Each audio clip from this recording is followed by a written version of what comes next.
స్కూల్‌కి అందరూ వస్తూ ఉంటారు. వస్తూ ఉండగా ఇంతలో అక్కడ ఉన్న దేవ రౌడీలకి కాల్ చేసి ఇలా అంటూ ఉంటారు. "రేయ్! ఎక్కడ ఉన్నావురా?" అని చెప్పి అడుగుతాడు. దాంతో అన్న ఇక్కడే ఉన్నానన్నా అని చెప్పి అంటూ ఉంటాడు.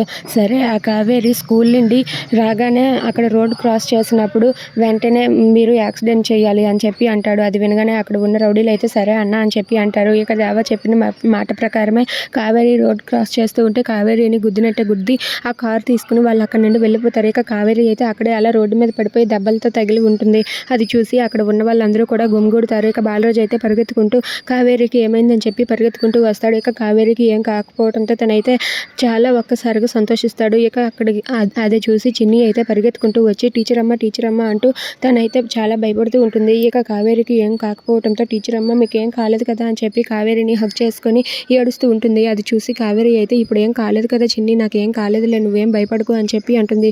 దాంతో అక్కడ ఉన్న బాలరాజు అయితే అలా చూస్తూ ఉంటాడు. ఇక చిన్నీని ఓదార్చుతూ ఉంటే ఇంతలో బాలరాజు ఫోన్‌కి అయితే దేవ కాల్ చేస్తాడు. స్పీకర్ ఆన్ చెయ్యి అని చెప్పగానే స్పీకర్ ఆన్ చేస్తాడు. హలో టీచర్ అమ్మ, ఎలా ఉంది నేనిచ్చిన దెబ్బ? నిన్న నువ్వు నాకు చెంపదెబ్బ ఇచ్చావు కదా! ఇప్పుడు నేను నీకు చావు దెబ్బ ఎలా ఉంటుందో రుచి చూపించాను. అర్థమైందా అని చెప్పి అంటూ ఉంటాడు. అది వినగానే అక్కడ ఉన్న కావేరి, బాలరాజు వాళ్ళిద్దరూ కూడా ఒక్కసారిగా షాక్ అయిపోతారు. ఇక అక్కడ ఉన్న దేవ అయితే నాతో పెట్టుకుంటే అలానే ఉంటుంది. లేదంటే నిన్న నువ్వు నాకు చెంపదెబ్బ కొడతావా? ఎలా కొడతావో నేను చూస్తాను.